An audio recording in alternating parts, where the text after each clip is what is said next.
பிரியமானவர்களே, தேவன் ஆபிரகாமை ஆசீர்வதிப்பதற்கு ஒரு முக்கியமான ஒரு காரணத்தை அவர் சொல்லுகிறார்.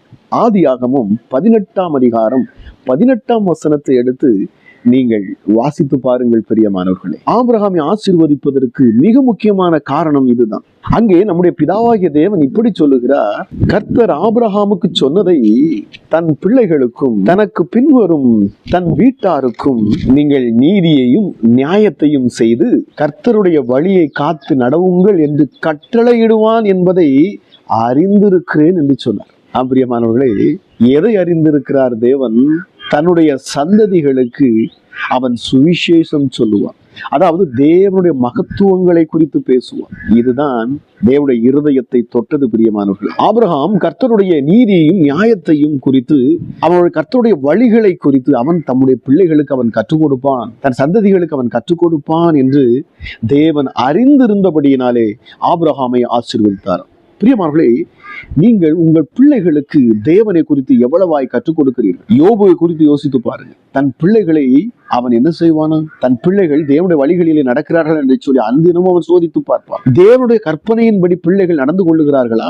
கர்த்தருடைய நீதியை நியாயத்தை அவர்கள் நிறைவேற்றுகிறார்களா? கர்த்தருக்கு பயந்து நடக்கிறார்களா என்பதை குறித்து அதிக அக்கறை கொண்டு தன் சந்ததிகளை, தன் பிள்ளைகளை விசாரிக்கிறவன் எவனோ அவனையே கர்த்தர் ஆசீர்வதிக்கிறார். பிரியமானவர்களே, உங்கள் பிள்ளைகளை கவனித்து பாருங்க. உங்கள் பிள்ளைகளுக்கு தினமும் கற்றுக் கொடுங்க. உங்கள் சந்ததிகளுக்கு கிறிஸ்து இயேசுவை குறித்து பேசுங்கள். இந்த பரலோக தேவனை குறித்து பேசுங்கள்.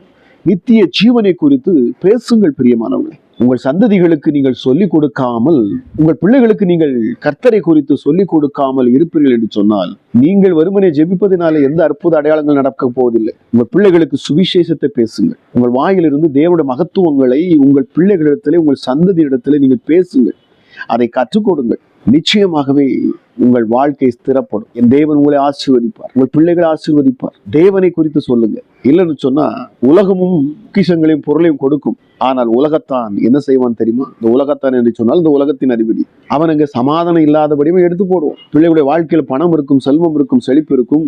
ஆனால் அங்கே வியாதியும் இருக்கும், பலவீனமும் இருக்கும், சமாதானமின்மை இருக்கும், போராட்டங்கள் இருக்கும். ஆனால் தேவனை குறித்து, அவருடைய மகத்துவங்களை குறித்து நீங்க சொல்லிக் கொடுப்பீங்க அப்படின்னு சொன்னா நிச்சயமாகவே இவைகள் எல்லாம் அங்கே இருக்காது.